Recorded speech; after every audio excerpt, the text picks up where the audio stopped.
Hi everyone, I'm Ian. Someone recently asked me what my favorite video game controller is. I didn't have an answer for them, but I can tell you what it isn't.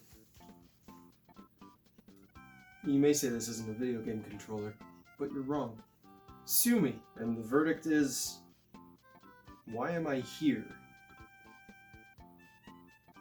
Also talk about video game controllers.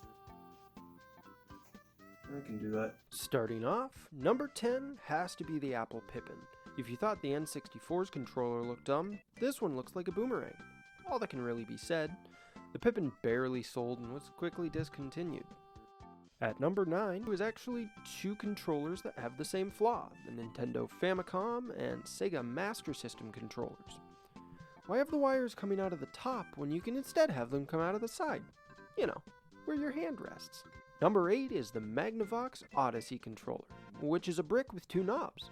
How creative. Though it has the problem of you having to sit something the size of a console on your lap, it can be excused, as the Odyssey was one of the first home consoles. Still a bad design though. Number 7, my favorite number, the Sega Saturn 3D pad. Oh god, why does it look like a frisbee? This one has to sit next to the Pippin. They're like a couple. Sega tried to make a controller to compete with the N64's controller, as the N64 was doing so well. But I don't think the controller is why the N64 did so well.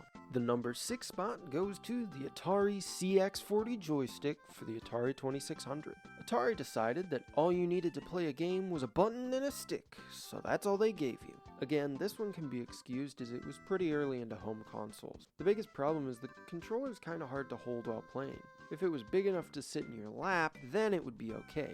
But it's not. Number 5, thank God, halfway there. The PlayStation Dual Analog Controller, DualShock, DualShock 2, 6-axis, DualShock 3, DualShock 4, and DualSense controllers. Why so many different names? Also, the 6-axis and the DualShock 3 are on paper the exact same.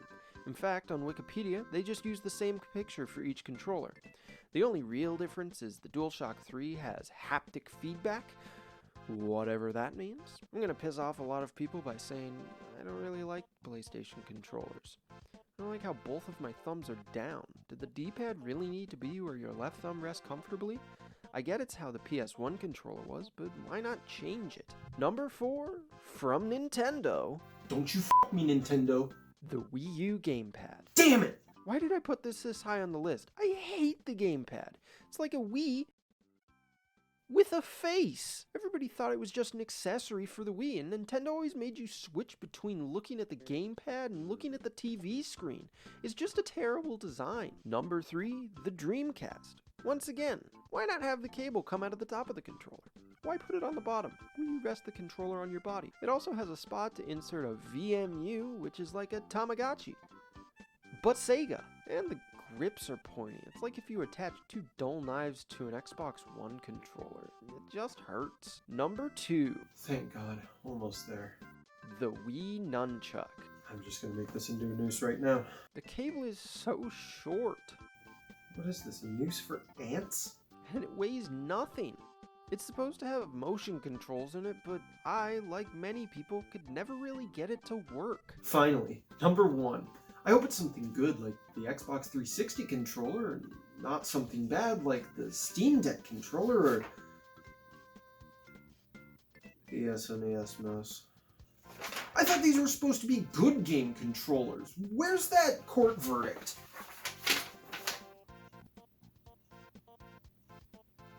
That makes more sense.